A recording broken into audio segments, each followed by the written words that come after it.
Voilà, donc je présente l'Iris. Donc là, c'est pas comment on le reçoit parce que j'ai déjà fait quelques modifications dessus. Les hélices d'origine sont celles-ci, qui sont assez souples mais qui cassent quand même. Ensuite, j'ai mis des hélices carbone pour les essais. Voilà, ça casse. Et là, j'ai opté pour celles-là qui sont vraiment très costauds et qui sont très résistantes. Donc maintenant que les réglages sont finis, je vais pouvoir les changer. Donc j'ai rajouté des LED, voilà. Et pour l'accu, tout de suite, vu qu'on voit qu'il n'est pas dans son logement, c'est parce que celui d'origine vient là-dedans. Donc moi j'ai fait un petit trou pour pouvoir brancher l'autre. Celui d'origine, c'est celui-là. Il fait c'est un 3S, il fait 2,3 cm d'épais et il vient se ranger là-dessous. On le connecte et voilà.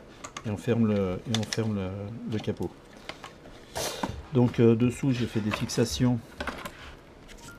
Il y en avait deux, enfin il y avait deux fentes que je me suis servi et j'ai refait un troisième trou pour mettre la troisième et fixer mon AQ4S dessous. Devant il y a une fixation pour la GoPro. Alors ça c'est pas une GoPro mais c'est un support. On peut mettre là devant tout ça, je le ferai tout à l'heure. Voilà. Ici il y a l'émetteur vidéo qui vient. Voilà. Ensuite sur le côté j'ai fait un petit trou. Dedans j'ai mis un AQ. Là il y a mon petit buzzer que je fixe là-dessus. Voilà. Ensuite là on a le bouton pour la mise en marche de la radio. Moi, je vais vous montrer vite fait comment c'est dedans.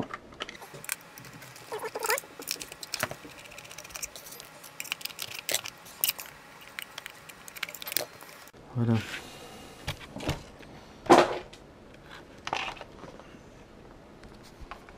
Dedans donc la queue que j'ai rajoutée avec devant la mini carte SD, les branchements, l'antenne, le récepteur et là l'émetteur pour la télémétrie. Voilà. Donc j'ai refait une fixation parce que celle d'origine n'avait pas tenu. Donc les bras d'origine ils sont creux comme ça. Hop. Et dedans il y a le moteur qui est donc bien protégé. D'origine les patins sont dans l'autre sens. Mais moi je trouve pas bien le fait qu'ils soient dans ce sens là. Je vois c'est mieux vers l'extérieur. Donc on peut les fixer avec une petite vis BTR. Voilà, et d'origine ils sont dans ce sens là. J'enfile dans ce sens là. Voilà. Et moi je les ai mis dans ce sens là.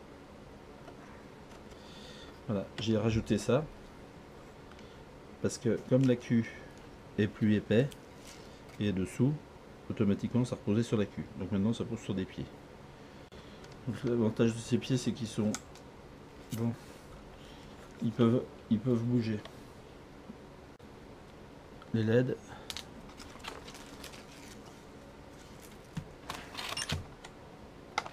D'origine il y a cette radio.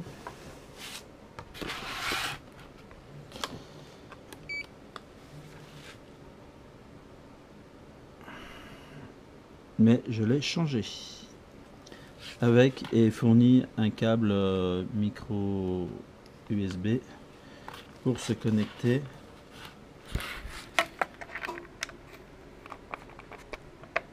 ici.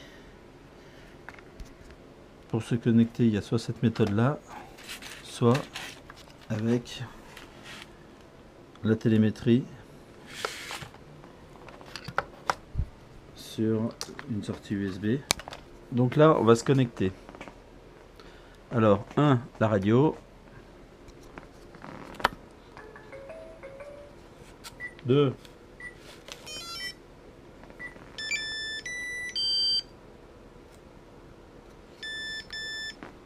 rouge-bleu, c'est pour la calibration. Jaune, c'est pas bon. Bleu, il recherche les satellites.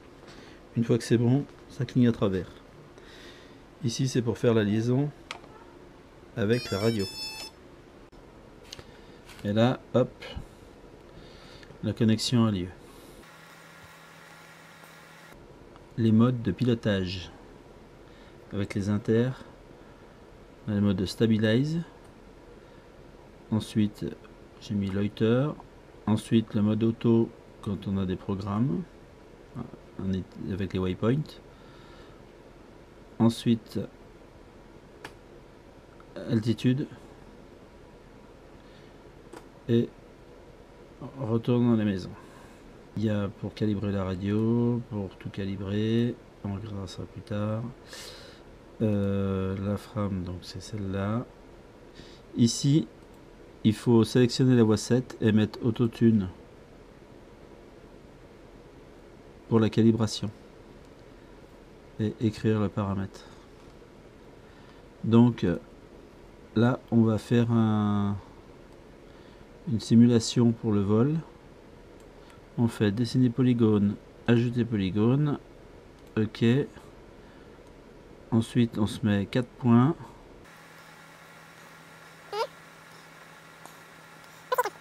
On fait